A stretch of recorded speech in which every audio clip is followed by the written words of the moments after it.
안녕하세요. 생생법률쇼 이지원입니다. 매주 금요일 생생법률쇼에서는 정치 이슈를 짚어보고 분석하는 시간 함께하는데요. 최진영 변호사와 함께합니다. 어서 오세요. 네, 반갑습니다. 최진영입니다. 네, 지금 이 방송은 유튜브를 통해서도 실시간으로 함께 방송되고 있습니다. 많은 시청 부탁드리고요. 유튜브를 통한 소통의 창구도 활짝 열어두겠습니다.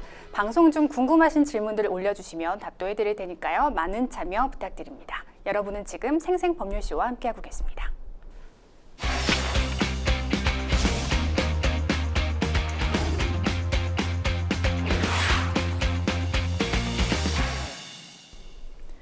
첫 코너는 생생 코멘트입니다. 지금 가장 화제가 되고 있는 말은 무엇인지 그 말이 나온 배경과 의미를 짚어보는 코너인데요. 첫 번째 말부터 확인해 보겠습니다. 지금 가장 핫한 정치 분야 생생 코멘트입니다. 팬덤 정치의 폐해 극복해야. 어제였죠. 김경수 전 경남지사의 작심 발언이 나왔습니다. 이재명 더불어민주당 대표와 김경수 전 경남지사가 가진 회동 자리에서였는데요. 민주당 내 계파 갈등이 재점화되는 분위기 속에서 어제 만남으로 이재명 대표가 통합 행보에 나선 것 아니냐는 평가도 나오고 있습니다. 변호사님, 그 두 거물의 만남 어떻게 보셨습니까? 그렇습니다. 지금까지 보지 못했던 어떻게 보면은 민주당이 이재명 일극 체제였다가 경우에 따라서는 조기 대선으로 올 수 있는 그런 상황 속에서 이재명 대표가 이른바 비명에 대한 손을 내밀었다 이렇게 평가를 할 수 있을 것 같은데요. 저도 아침에 이 화면을 TV에서 봤습니다만 만난 데는 의미 있습니다만 두 분이 같아 보이는 것은 파란 넥타이 색깔밖에 없었던 것 같습니다. 나름대로 어떤 그 말씀은 뭐냐면은 네. 서로 뭐 그 얘기도 만나고 이런저런 얘기를 했습니다만 원론적인 측면에서 어떤 민주주의 연대를 한다라는 그런 얘기에 대해서는 서로 동의가 됐습니다만 악마는 디테일에 있다. 구체적인 강론에 들어갔을 때는 실제로 김경수 전 경남지사는 이런저런 요청을 했죠. 특별히 보면은 탈당했던 분들에 대한 복당 그리고 그 지난 대선 과정에 있어서 여러 가지 문제에 대한 사과 같은 것들을 요구했고 더불어서 최근 그 탄핵 사태에 있어서의 어떤 87년 체제를 극복하기 위한 개헌 이런 부분을 얘기를 했습니다만 이재명 대표는 이런 핵심적인 이슈 자체에 대해서는 묵묵부답하면서 그 김경수 지사의 얘기를 듣고만 있었다는 그런 내용이 있었던 것 같습니다. 뭔가 개헌에 대해서 선을 긋는 것은 아무래도 좀 뭔가 내란 단죄가 우선이다 이런 입장을 갖고 계신 것 같아요. 그렇습니다. 결국은 우리 헌법 체제 87년 체제 하에서 개헌해야 된다라는 얘기는 굉장히 많죠. 네. 실제로 87년대에 제가 중학교 다녔던 것 같은데요. 그때와 지금 2025년 대한민국은 너무나 달라졌죠. 그렇기 때문에 개헌의 필요성은 충분한데 다만 집권할 가능성이 높아지면 그럴 때는 지금 법이 좋아 이런 분들이 참 많은 것 같아요. 특히 이재명 대표 같은 경우에도 현실적으로 지금 윤 대통령이 탄핵 절차로 들어간 이후에는 민주당 과도 정부 체제 아닌가라고 할 정도로 이재명 더불어민주당 대표가 실질적인 대한민국의 어떻게 보면 정치 지도자인 그런 상황 속에서 본인이 그 조만간 대선이 있게 될 경우에 대통령 선거가 있고 그러면 5년 단임제로서 지금 헌법에 보장된 많은 각종 대통령으로서의 권한을 행사할 수 있는데 이거를 분권형 대통령제 굳이 이 시점에 할 그렇죠. 필요는 없다고 이렇게 보시는군요. 바꾸려고 하면은 네. 그거에 대해서는 아니올시다. 결국 말을 안 했다는 것은 거기에 동의하기 어려웠다라는 네. 그런 부분인데 크게 봤을 때에 어떻게 보면 지금 친명이 비명을 만나가는 이런 부분들은 나름대로 의미가 있습니다만 그에 따라서 어떤 만남이 있을 때에 옥동자가 낳거나 귀한 열매가 맺어야 되는데 그러기에는 아직 갈 길이 먼 것 같습니다. 네. 최근 이재명 대표의 우클릭 행보도 이슈였습니다. 그런데 민주당이 제안한 추경안이나 주 4일제, 또 기본사회 등을 보면 사실 좌클릭한 게 아니냐 이런 말도 나오고 있는데요. 이게 어느 층을 의식하고 있는 건지 전통 지지층을 의식한 행보일까요? 그렇습니다. 결국은 갈짓자 행보를 보인다. 갈짓자가 이렇게 왔다 갔다 하는 건 아니겠습니까? 실제로 그 지난 그 탄핵 이전 같은 경우에는 본인들의 그 지지세를 강하게 결집하기 위해서 굉장히 보면은 뭐 노란봉투법이라든가 아니면 주 52시간제 또 그리고 또 최저임금 이런 부분에 있어서 민주당의 핵심 지지층이라고 할 수 있는 노동자 계층, 근로자 계층들에게 굉장히 유리한 입법 내지는 노동자 자본가 그러니까 기업 측에서는 상당히 가혹한 듯한 그런 시스템으로 오다가 이번 윤 대통령에 대한 탄핵 이후에 어떻게 된 일인지 박근혜 전 대통령 때와는 사뭇 다르게 국민의힘에 대한 지지율 그리고 윤석열 대통령에 대한 지지율이 막 올라가 버렸지 않습니까? 네. 그렇게 되니까 그래서인지 나름대로 중도 외연 확장 전략을 하면서 최근에 그 이재명 대표 같은 경우에는 내가 지난 대선 때 얘기했던 기본 어떤 시리즈, 기본 소득이라든가 뭐 그런 부분에 대한 것도 경우에 따라서 후퇴할 수가 있다. 그리고 주 52시간 제도 같은 경우에도 좀 후퇴할 수 있다. 반도체 기본법 같은 경우에도 기업을 위해서 할 수 있다라고 해서 우클릭하는가 싶더니만 최근에 있어서 추경 같은 경우에도 30조가 넘는 추경을 하는데 그 절반 가까이는 본인이 지금까지 얘기했던 지역 화폐를 통한 사실상 전국민 기본소득 같은 것들을 한다라고 얘기하고 있고 반도체 특별법 같은 경우에도 화이트 칼라 예외 그러니까 화이트 칼라 같은 경우에는 필요한 시간에 집중적으로 일하고 일이 끝나면은 조금 더 쉴 수 있는 이런 식으로 해서 주 52시간 같은 경우에도 연구직이라든가 고소득 IT 직종인 사람들에 대한 예외를 줄 수 있다. 그거 어떻게 안 할 수가 없네 라고 했다가 돌아서 가지고는 그거 쏙 빼버리는 그런 모양 속에서 사실 그 약간 우클릭해서 중도층을 끌어올려고 하는 제스처를 보냈는데 중도층은 오지 않고 본인들의 핵심 지지층이 이게 뭐야? 이렇게 하니까 오히려 이탈할 것 같으니까 화들짝 놀라서 갈짓자로 다시 어떻게 보면 전통 지지층한테 결집하는 그런 모양으로 들어와가지고 과연 이재명 대표의 어떻게 보면은 신뢰성 진실성에 대해서 신뢰할 수 있는지 뭐 이재명 대표에 대한 첫 번째 위기는 이른바 사법 리스크 이거에 보면은 그 뭐 공직선거법 위반 사건이 2심이 3월 달에 끝난다든가 그런 부분도 굉장히 큰 위기입니다만 많은 정치학자들이 얘기하는 것이 이런 식으로의 어떤 마치 양치기 소년처럼 말은 이렇게 했다가 실제로는 이 우리가 손바닥을 뒤엎듯 여반장이라고 하죠. 이런 모습을 보면서 과연 이재명 대표가 가장 큰 리더로서의 어떤 신뢰감을 보여주느냐 이런 시험대에 올라온 것이 아닌가 평가를 합니다. 네, 이재명 대표가 그런 말도 했습니다. 진보 정책이든 보수 정책이든 그게 뭐가 중요하냐. 지금 가장 필요한 정책을 도입해야 한다고 말을 했거든요. 그게 좀 실용주의 노선을 택한 걸로 보이는데 그렇게 보면은 굳이 뭐 나쁘지만은 않지 그렇죠. 않을까요? 결국은 이제 그와 같은 그 스탠스를 한다고 하면 그와 같은 말씀이 있은 그와 같은 행동이 따라오면은 충분히 네. 그 이재명 대표 같은 경우에도 사실 실질적으로 가장 어떻게 보면 차기 대선이 근접해 있는 인물 아니겠습니까? 네. 그리고 또 진보층뿐만 아니고 중도층에도 적지 않은 그 지지를 받고 있고 현실적으로 가장 큰 어떻게 보면 지지를 받고 있는 그런 인물이기 때문에 말과 행동이 따라온다고 하면은 그 지지층은 충분히 어떻게 보면 결집할 수가 있을 겁니다. 다만 현재 같은 경우에는 지지도도 가장 높지만 현실적으로 이재명 비토 한마디로 과연 이재명의 호감이 있는가 했을 때 가장 비호감 있는 인물로도 넘버원을 지금 달리고 있습니다.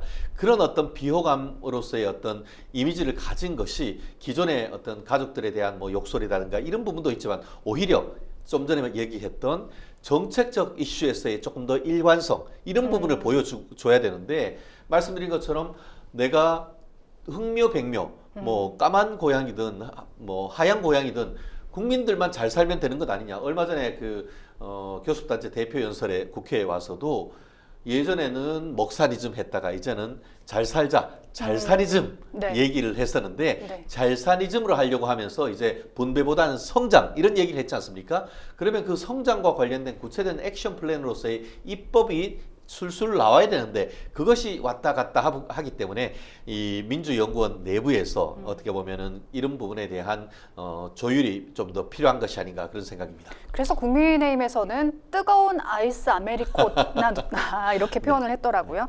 이재명 대표 곧 김부겸 전 국무총리와 임종석 전 비서실장과도 만날 계획이라고 합니다. 이재명 대표가 당내 그 비명계 역할도 강조를 하고 있는 만큼 어떤 구체적인 당 통합책을 마련할지도 주목됩니다. 어떻게 보십니까? 그렇습니다. 사실 지난 총선 때 두 가지 키워드가 있죠. 하나는 친명횡재, 비명횡사. 말씀드린 것처럼 이재명 대표와 친분이 있고 이재명 대표의 형사 사건과 관련해 가지고 변호했던 사람들은 아주 따끈따끈한 요지에 공천을 받아가지고 배지를 다 달았고 그 반면에 비명이라고 할 수 있는 지난번에 있던 친노 내지 친문 세력들 같은 경우에는 공천에서 줄줄이 낙선한 네, 맞습니다. 그런 후유증이 사실 이런 현재 상황 내부 갈등 아니겠습니까? 이재명 대표 일극 체제 하에서는 사실 큰 목소리를 내지 못했다가 이재명 대표에 대한 사법 리스크가 현재화되다 보니까 이렇게 해서 2심까지 유죄가 나오면은 대통령 선거 못 나오지 이럴 때를 노리다가 임종석 전 비서실장이라든가 김부겸 아까 얘기했던 김 전 그 경남지사 같은 경우에 좀 비판적인 목소리를 내고 있는데 그러다 보니까 이재명 대표로서는 비명계를 껴안아야 될 그럴 시점에 왔는 건 아니겠습니까? 이렇게 만난 자체에 대해서 그 자체만으로도 예전보다는 진일보했는 게 틀림없습니다. 하지만 지금은 만남 자체뿐만 아니고 뭔가 화학적 결합, 케미가 맞으려고 한다고 하면은 말만으로 되겠습니까? 뭔가 이렇게 과실 나누기 위한 노력 필요한 것 아니겠습니까? 실질적으로 지금 민주당의 이재명이 아니고 이재명의 민주당이다라고 해서 당직부터 해서 정말 수직 결합을 다 이뤘다.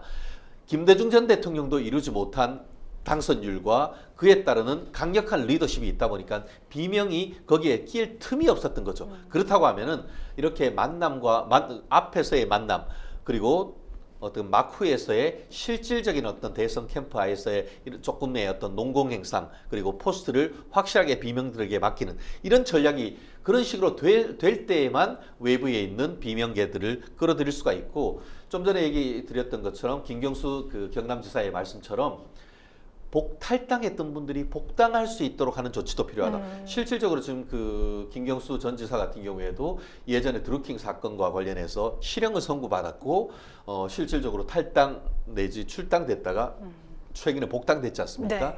그렇기 때문에 민주 세력의 결집을 위해서 한다고 하면은 지난번 이낙연 전 민주당 대표라든가 이런 분들이 복당을 위한 노력 그리고 그 단순한 노력 만난 것을 넘어서 실질적인 손을 내밀어서 어떤 같은 포스트라든가 이런 부분에 대한 어떤 혜택 이런 부분이 있지 않으면은 만만치 않다. 그런 부분과 관련해서 이재명 대표의 정치력이 다시 한번 또 시험대에 올랐다 이렇게 얘기할 수가 있지 않을까 봅니다. 네, 앞서도 언급해 주셨지만 이재명 대표의 가장 큰 변수는 공직선거법 위반 항소심일 텐데요. 2월 26일에 결심 공판이 열리죠. 어떻게 그렇습니다. 예상하십니까?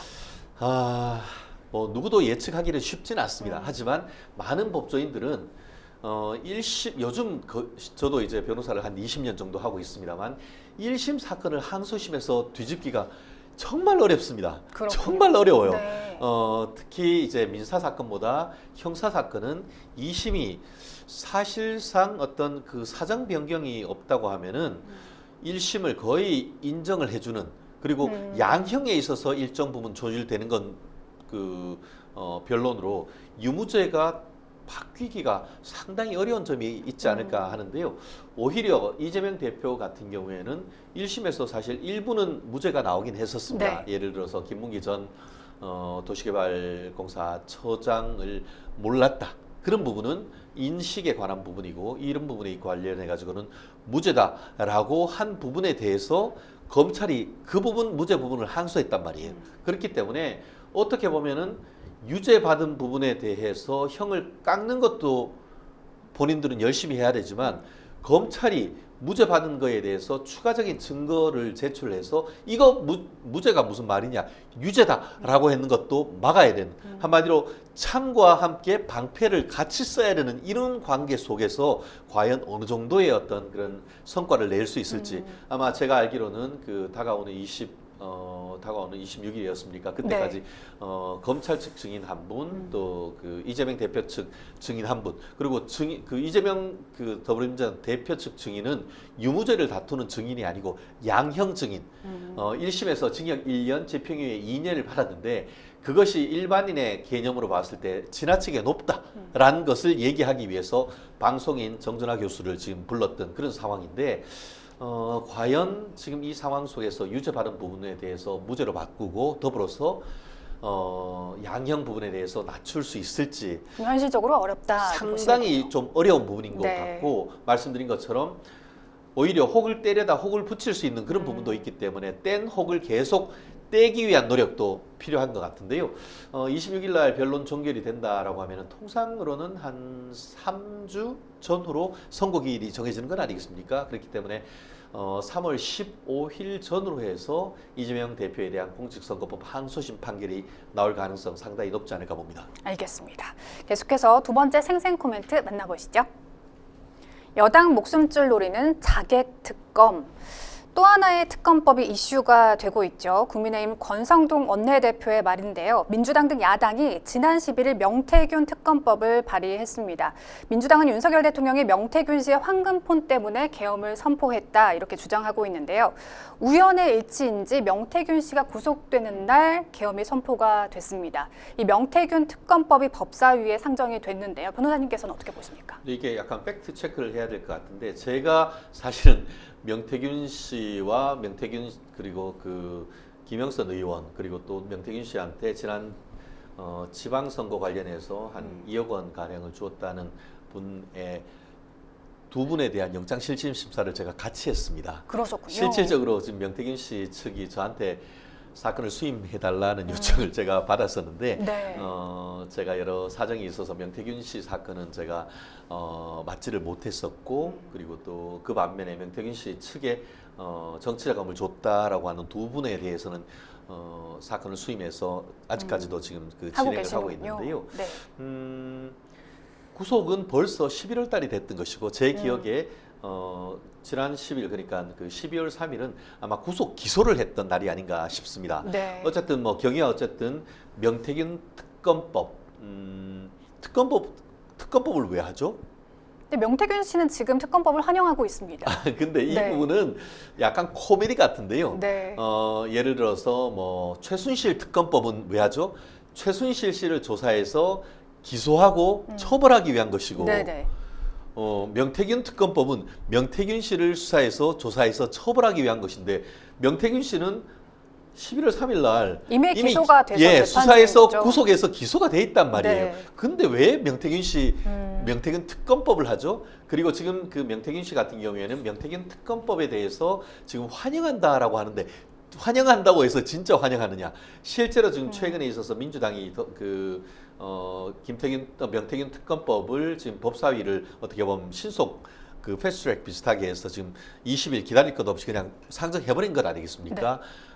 이렇게 하는에 대해서 명태균 씨는 환영한다라고 하고 이 사건과 관련해 가지고 이제 명태균 씨를 국회에 그 2월 말 중순 정도에 불러서 뭐 증인도 시킨다라고 얘기를 했었었는데 어제 봤더니만 명태균 씨의 변호인이 건강이 안 좋아가지고 갈 수 없는데요. 그렇게 했단 말이에요. 그렇군요. 잘 생각해 보십시오. 자기를 추가적으로 수사를 해서 기소해서 깜빵에 더 오래 살게 하는데 그 특검법을 좋아한다는 그런 바보가 어디 있겠습니까? 정치적인 맥락에서 최대한 어떻게 보면은 정권이 바뀔 가능성이 있는 거에 대해서 본인이 그런 그 정치적인 특히 정치적 러브콜에 부응을 해서 그렇게 하는 거 좋다라고 하지만 실질적으로 추가를 수사를 해서 본인들한테 예를 들어서 기존의 형이 5년 받았는데 앞으로 추가적으로 해서 5년 더해서 10년 감옥에서 썩는 것을 환영하겠습니까? 상식의 현저에 어긋나는 것이죠. 그렇기 때문에 현 상황은 저는 어떻게 보느냐 하면은 현실적으로 이름은 명태균 특별법이라고 합니다만 실제 윤석열 대통령이 탄핵되어서 조기 대선과 됐을 때와 대비해서 국민의힘 대선 방해 특별법으로 보는 것이 맞죠. 왜냐하면은 명태균 씨 사건은 이미 대부분 다 수사가 됐고 최근에 있어서 명태균 씨 이른바 황금폰이네 뭐네 했는 것도 그게 가장 문제 아닙니까? 그렇죠. 네. 그 부분도 검찰이 실질적으로 다 지금 그 조사를 해가지고 밝혀졌나요? 예, 다 지금 거의 다 지금 그 포렌식 했는 결과가 나옵니다. 제가 법률 방송 네. 단독은 제가 해드릴게요. 기대하도록 제가 여기 오기 바로 하겠습니다. 직전에 네. 어제 그 검찰에서 명태균 황금폰과 관련해 가지고 그 명태균 씨 사건에 법정에 검사 의견서를 냈습니다. 그 내용이 뭐냐면은 더불어민주당 박범계 의원이 과 함께 그 명태균 씨가 아니 검찰이 조사를 하는데 검사가 그 이른바 황금폰 그거 없애라고 했다라고 얘기를 했다고 하면서 검사를 증거인멸 교사 혐의로 고소하겠다. 이런 얘기를 언론에 얘기를 했었습니다. 네. 그렇게 하니까 그것에 대해서 검사가 반박하는 취지의 의견서를 최근에 법정에서 냈습니다. 그렇게 하면서 지금 그 예전에 2020년에 그 형사소송법이 개정되면서 우리가 검사조서에서 이제 그 조사를 받지 않습니까? 그러면서 동영상으로 이렇게 촬영을 합니다. 동의를 하면은.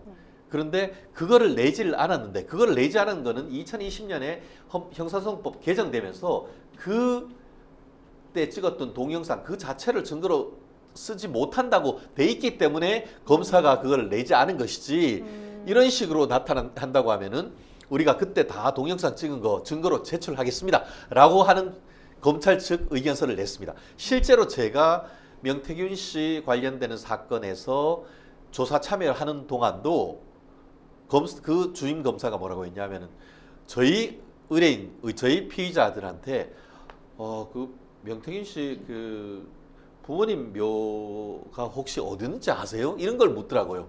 그때 명태균 씨가 뭐라고 했습니까?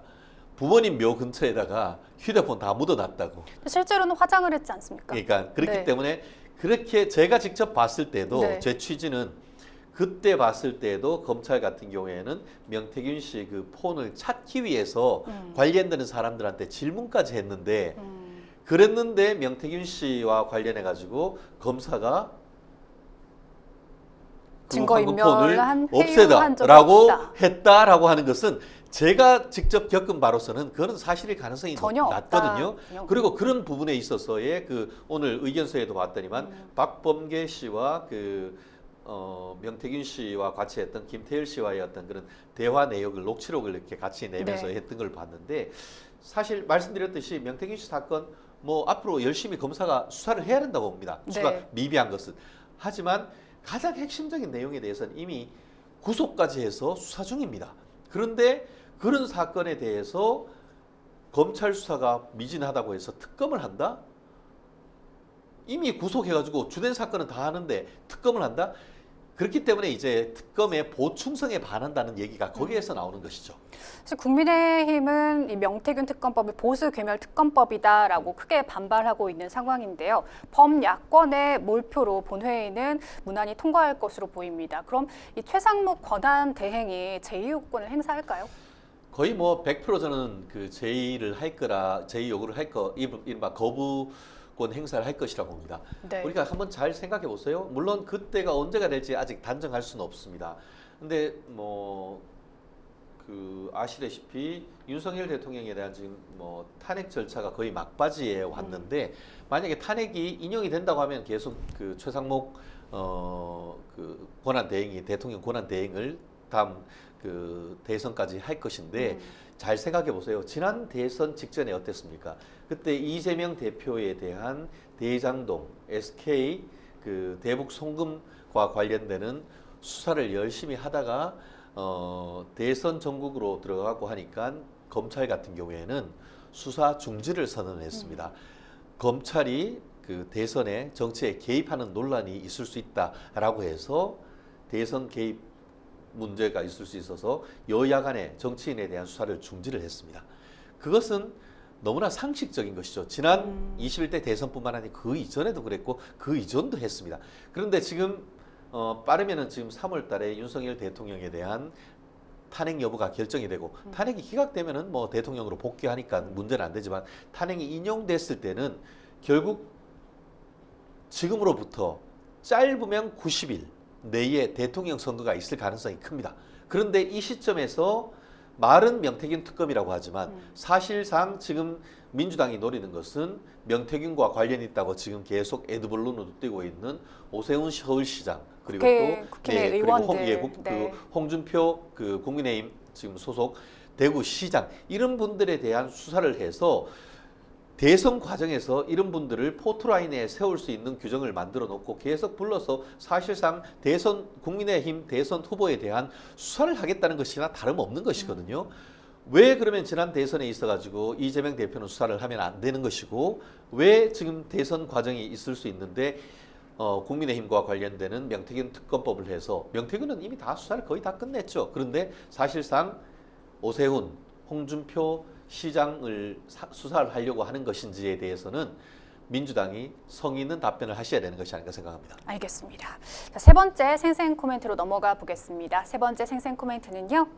행범방 논란의 경악입니다. 문영배 헌법재판소장 권한대행이 가입돼 있는 고등학교 동창 카페에 다수 음란물이 게재됐다는 언론 보도가 나오면서 논란이 되고 있습니다. 이에 배현진 국민의힘 의원은 이 문영배 권한대행의 음란물을 방관했다라고 비판을 했는데요.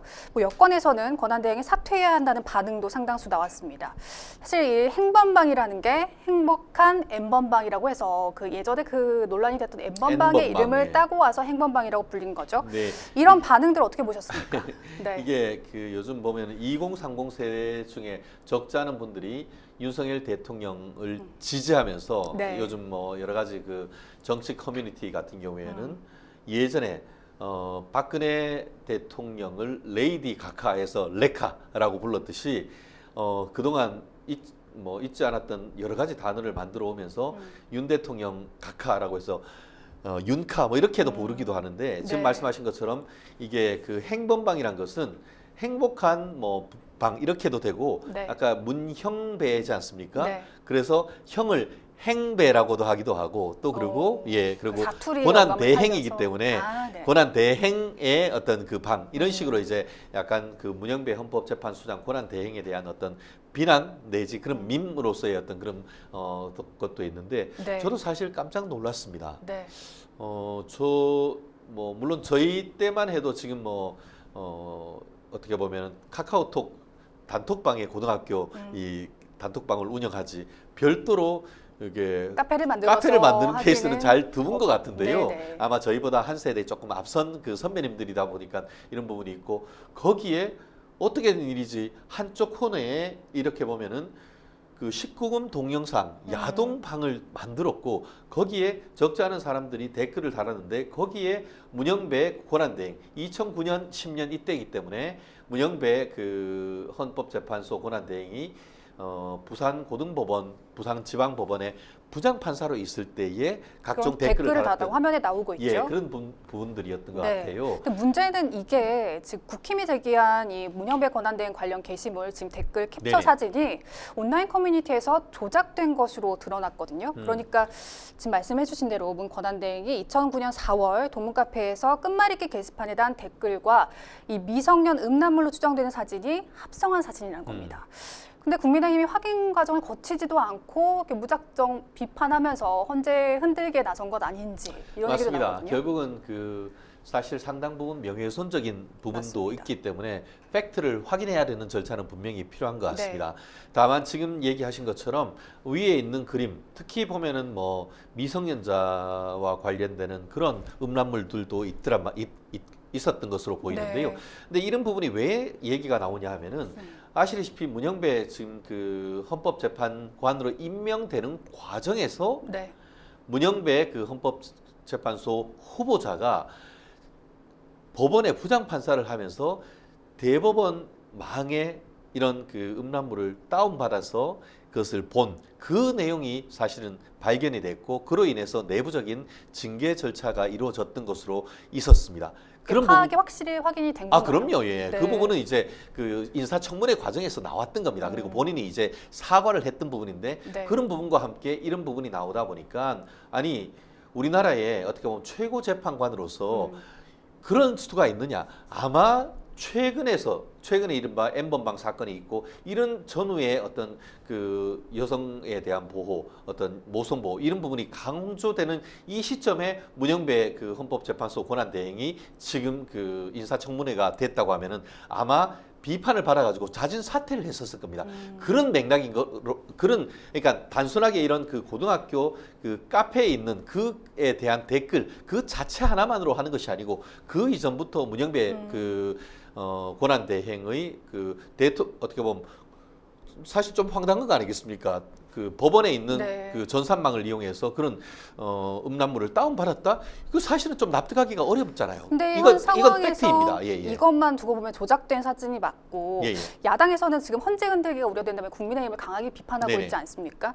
그러니까 문영배 권한대행 역시 해당 카페는 동창 카페다. 네네. 경찰에서는 이에 대해 적극적으로 수사해주길 바란다. 또 카페 해킹에 대한 철저한 수사도 바란다고 헌재 공지를 통해서 입장을 밝힌 상태거든요. 그렇습니다. 그런 부분에 있어가지고는 뭐 헌법재판소도 얘기를 할 수 있겠습니다만 네. 다만 저는 그렇게 생각합니다. 이거는 헌법재판소의 문제가 아니고 문영배 권한대행 개인의 문제 아니겠습니까? 개인의 문제는 개인이 변호인을 선임을 한다든가 그런 네. 부분으로 해서 문제를 하는 것이지 그 관련되는 사람들이 헌법재판소를 해킹하는 건 아니잖아요. 그렇기 때문에 제가 봤을 때는 그 헌법재판소가 나서서 이런 부분에 대해서 그 수사를 해달라고 하는 것이 과연 정당한지에 대해서는 조금 의문이 드는 것 같습니다. 다만 헌법재판소 그 권한 대행에 대한 공격이다 보니까 전체적으로 헌법재판소의 신뢰와 관련되는 부분이기 때문에 헌법재판소에서 대응한다라는 그런 논리라고 하면은 저는 개인적으로 조금 받아들일 수도 있습니다만 이것은 개인에 대한 부분이기 때문에 그리고 개인에 대한 부분에서 아까 얘기하신 어떤 그 앞글과 앞 그림과 그 사진과 밑에 있는 것들이 어떻게 보면 서로 부합해서 마치 그 그림 밑에 댓글이 단 것처럼 했던 그런 부분에 대해서는 분명히 문제를 제기할 부분이 있다고 봅니다. 하지만 그 개인의 어떤 그 고등학교 동창 사이트가 해킹됐네 만에 이런 부분이 헌법재판소의 법익과 침해되는 부분이 있는지에 대해서는 조금 어떻게 보면 결이 다른 부분이기 때문에 이 부분에 있어 가지고는 문영배 재판장이 어떻게 보면 대응할 필요가 있고 더불어서 지금 얘기 나오는 게 그런 것 아니겠습니까?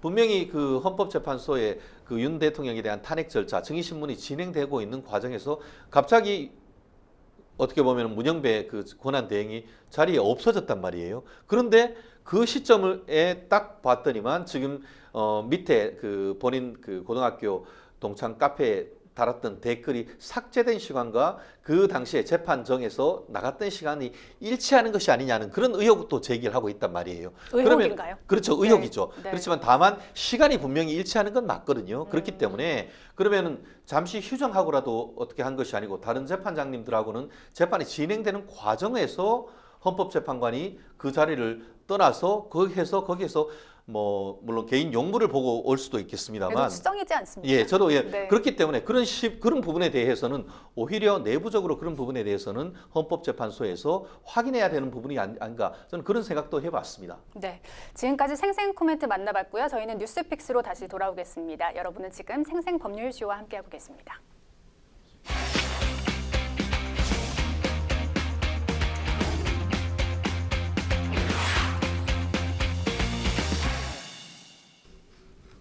분야별 가장 핫한 소식을 집중 분석해보는 시간 뉴스픽스 시작하겠습니다. 오늘 만나볼 주제는요. 8차 변론에 엇갈린 증언들, 헌재 심판 영향은입니다. 어제 윤석열 대통령 탄핵 심판 8차 변론 기일이었는데요. 변호사님, 우선 지금까지의 변론 기일, 그 과정들을 어떻게 보셨는지 간단히 이야기 들어보겠습니다. 그렇습니다. 어떻게 보면은 1,650만 표라고 하는 국민의 다수의 어떤 표를 얻었던 윤석열 대통령에 대한 탄핵 절차 네. 사실 대한민국 역사에 남을 그럴 재판 아니겠습니까? 그렇기 때문에 모든 국민들이 대부분의 국민들이 관심을 가지고 지켜보고 있는데 정치적 입장에 따라서 굉장히 지금 그 다툼의 여지가 많은 것 같습니다. 윤 대통령 탄핵을 빨리 해서 새 대통령을 뽑아야 된다라는 정치적 입장 같은 경우에는 지금도 너무 느리다. 국민들이 다 봤는데 국민들이 실시간으로 TV에 어떻게 보면은 국회에 계엄군이 들어가고 그런 모습을 다 봤는데 그 이상 무슨 증거가 있느냐라고 얘기하는 반면에 또 윤석열 대통령을 지지하는 측 같은 경우에는 계엄령이 아니고 계몽령이다. 지금까지 정치에 관심이 없었는데 윤 대통령이 직접 법정에서 나와서 항변하는 모습을 봤더니만 윤 대통령이 얘기하는 민주당의 탄핵농단, 입법농단, 예산농단으로 해서 사실상 자유민주적 기본질서로서의 정부가 마비된 것 아니냐. 그렇다고 하면은 이에 대한 것은 탄핵을 할 것이 아니고 오히려 민주당에 대해서 응징해야 되는 것이 아니냐. 그리고 탄핵을 한다고 하면은 그에 대한 절차는 공정해야 되는 것 아니냐. 이재명 대표에 대한 공선법은 1심이 2년 2개월이 걸리는데 윤 대통령, 일개 국회의원에 대해서도 그런데 이게 대통령에 대한 그 탄핵 절차를 이런 식으로 KTX급 일사천리로 되는 것이 맞느냐. 이런 비판이 정말 치열하게 지금 그 맞붙고 있는 것 아니겠습니까? 네. 결국 헌법재판소에서 지금 8차 변론까지 있으면서 핵심적인 증인에 대해서 지금 많이 증언이 이루어지고 있는데요. 네. 저는 이걸 보면서 어떤 느낌을 했냐면은 법정에서의 반대 신문이 이렇게 중요하구나. 사실 그 더불어민주당 같은 경우에는 지난 정부 때에 검찰 수사권 완전 박탈, 검수완박을 통해서 검찰 수사권의 그 수사권을 완전히 박탈해버리고 경찰에 줬지 않습니까? 그 취지가 검찰이 회유하고 협박하고 어떻게 보면 수사를 왜곡하고 이렇다. 그렇기 때문에 검찰 조서도 증거 능력을 없애버려야 된다. 이렇게 해서 검찰 조사도 내용을 부인해버리면 증거로 쓸 수 없고 법원에 와서 직접 어떻게 보면 공판 중심주의로 실체적 진실을 가려라. 이렇게 민주당이 해왔는데 그런데 이번에 헌법재판소에 와서는 검찰 조서를 다 그대로 믿어버리려고 하고 그 검수완박에 따른 그런 입법 취지, 그러니까 검찰 조서나 이런 부분에 대해서는 저는 믿지 말라고 했다가 지금 다 믿어야 된다. 이런 좀 약간 엇박자가 나는 이런 부분은 좀 있는 것 같아요. 그렇기 때문에 네. 말씀드린 것처럼 사건의 실체적 진실은 누구도 단정할 수는 없습니다. 다만 실체적 진실 발견과 적법 절차 보장은 항상 같이 가는 거거든요. 그렇기 때문에 적법 절차 보장이란 측면에 있어가지고 윤 대통령을 탄핵한다 하더라도 그 윤 대통령을 지지하는 사람들이 승복할 수 있는 그런 어떤 방어권 보장 기회는 좀 더 줘야 되는 것이 아닌가 하는 그런 인상은 저는 개인적으로 좀 받고 있습니다. 네. 자, 조태용 국정원장, 홍장원 전 차장과 전화 통화를 할 때 이재명과 한동훈을 잡으러 다닐지 모르겠다는 취지의 말을 했다라고 했는데요. 이 진술은 어떻게 들으셨습니까? 그렇습니다. 사실 어제 조태용 국정원장 같은 경우에 굉장히 중요한 역할을 증언을 했고 실질적으로 지금 그 12월 3일 날 그 국무회의도 현실적으로 오고 네. 해서 누구보다 현장을 잘 아는데 실제 가장 그 어제 그 했던 핵심 증언 중에 핵심적인 증언은 홍장원 전 차장의 진술. 그러니까 윤 대통령이 직접 전화를 해서 이번 기회에 싹 잡아넣어라고 하면서 체포 구속하라는 정치인 명단을 불러줬다라고 하는 그 부분에 대한 홍장원 전 차장의 진술과 네. 홍장원 차장이 이 탄핵 자료로 제출했던 그 한 장의 용지 그 부분이 사실상 거짓말이다. 그 내용이 지금 진실 공방이 벌어지게 된 건 아니겠습니까? 네. 그렇기 때문에 오늘 그 봤더니만 이제 뭐 헌법재판소에서도 추가적인 증인, 그러니까 윤 대통령 측의 증인 요청을 받아가지고 제 기억에 홍장원 전 차장도 추가적으로 증거를 그 증인으로 채택을 한 것 같은데요. 네. 말씀드린 것처럼 그 조태용 국정원장이 뭐라고 했습니까? 홍장원 차장 같은 경우에는 12월 3일 날 자기한테 전화해서 그 조태용 국정원장 본인이 있는 공간으로 이제 오는데 그 마당 앞에서 윤 대통령한테 전화가 와가지고 전화를 하면서 어두운데 왼손으로 자기 포스트 있는 거에 막 갈겨서 어떻게 보면 정치인 명단을 쓰다 보니까 너무 휘갈겨가지고 이게 알지도 못했고 그리고 듣다 보니까 그 내용이 너무 황당해가지고 그걸 국에서 버렸다고 했었거든요. 그런데 나중에 봤더니만 그걸 가지고 또 그 자기 비서한테 줘가지고 이거 정서에서 똑바로 써라라고 했고 그것도 정서에서 똑바로 썼는 것도 아닌 또 다른 메모가 지금 나왔는데 그런 어떤 변화 과정과 관련해가지고 이게 그 홍장원 전 차장의 진술과 사뭇 다른 그 증언을 조태용 국정원장과 했던 그런 부분이라서 향후에 지금 그 그림이 보이고 있습니다만 이 그림 제일 밑에 잘 보세요. 제일 밑에 보면은 작은 글씨로 www. SSU인가요? 그렇죠. 저기 보면은 SSA 그러니까 ssa.org.ua라고 되어 있는데 이게 뭐냐면은 네. 지금 전쟁이 벌어지고 있는 우크라이나 비밀 경찰국 쉽게 말하면 소련 시대 때의 KGB 거기에서 왔던 메모인 거예요. 결국 최근에 국정원이든 아니면은 뭐 방첩사령관 부근 거기에서 국정원 해외 그러니까 우크라이나에 출장 갔다가 거기에 있는 그 노트를 가지고 왔던 사람 중에 한 사람이 저기 메모로 썼던 것 같은데 저 부분에 대한 진정성 뭐 우리가 법률 방송 보시는 분이라고 하면은 아마 아실 겁니다.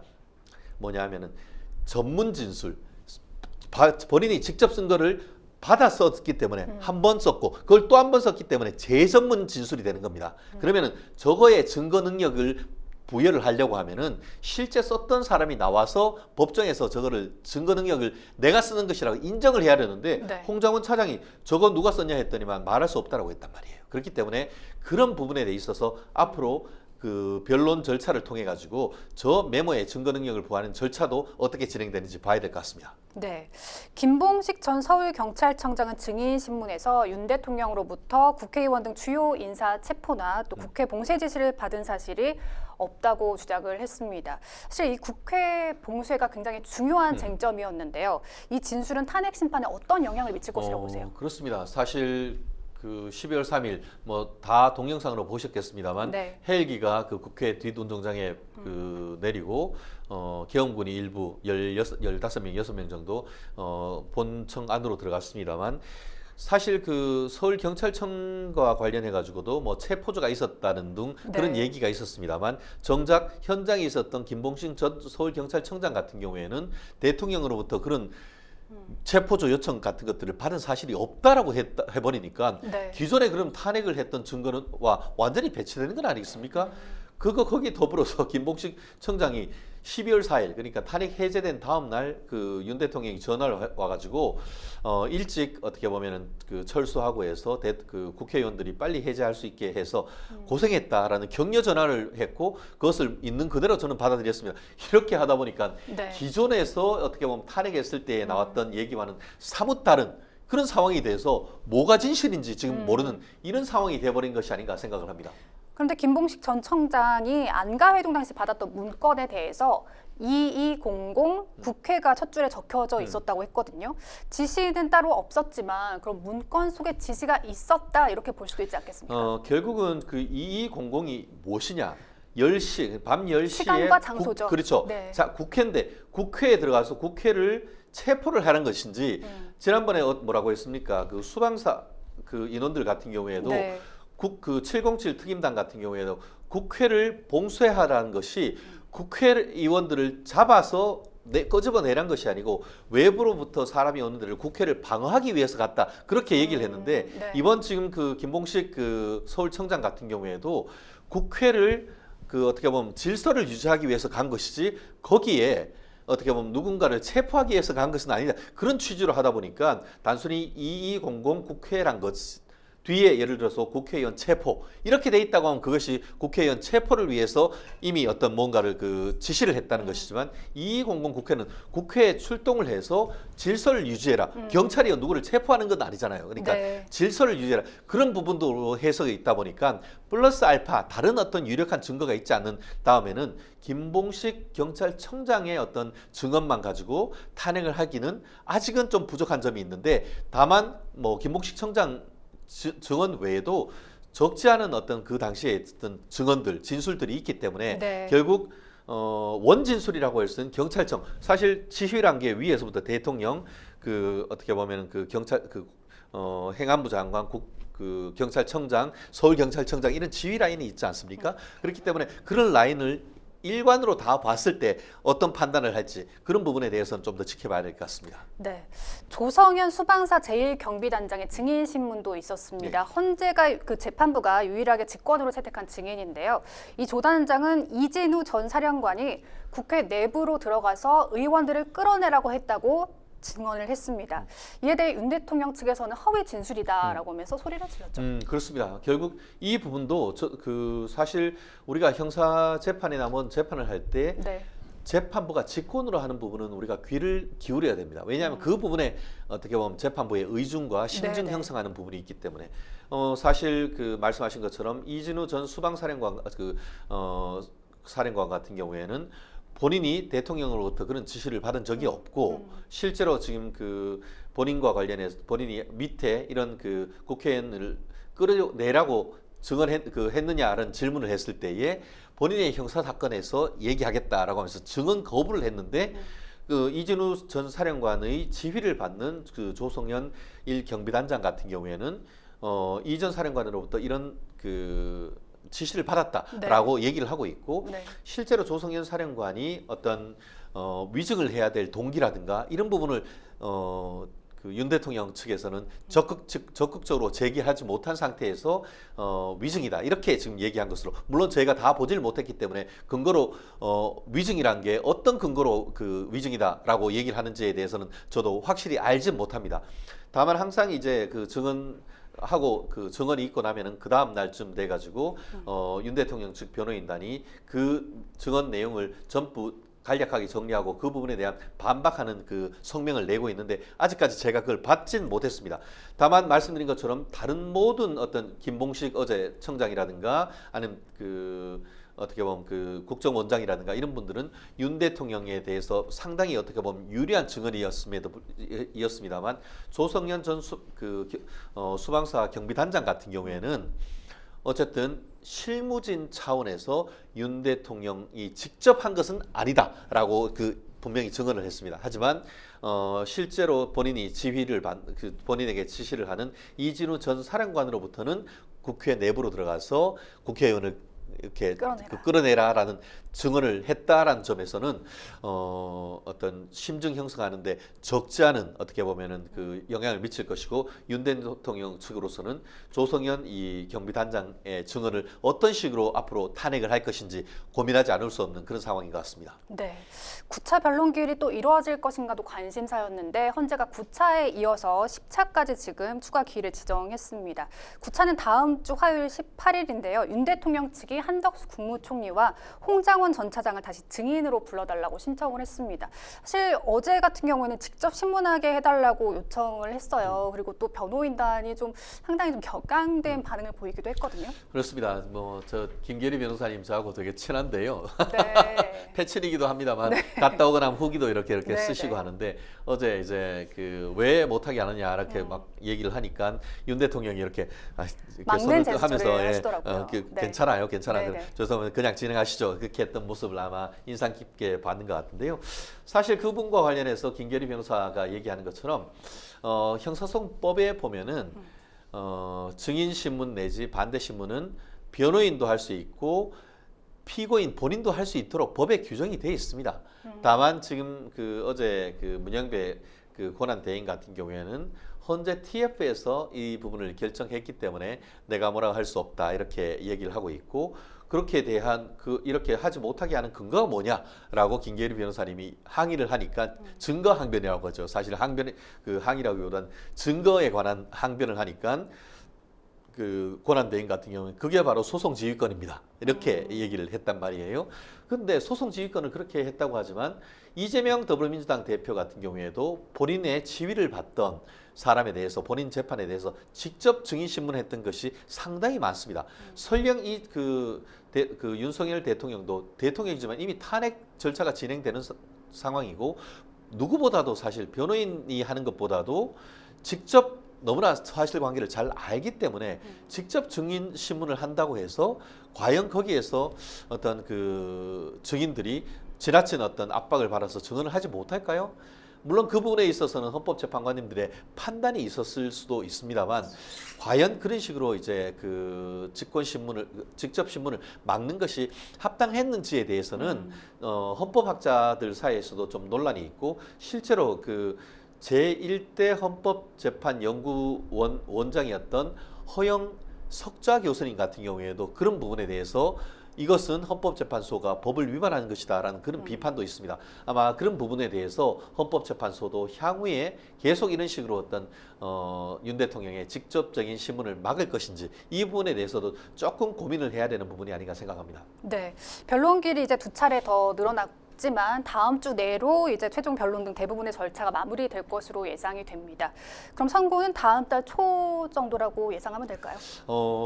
사실 다음 주 화요일 같은 경우에는 양측, 그러니까 소추인단과 윤 대통령 변호인단 측에 프리젠테이션을 1시간씩 하라고 했습니다. 근데 통상 우리가 형사사건, 큰 형사사건을 할 때 거의 최후 변론을 할 때에 프리젠테이션을 하도록 하는데요.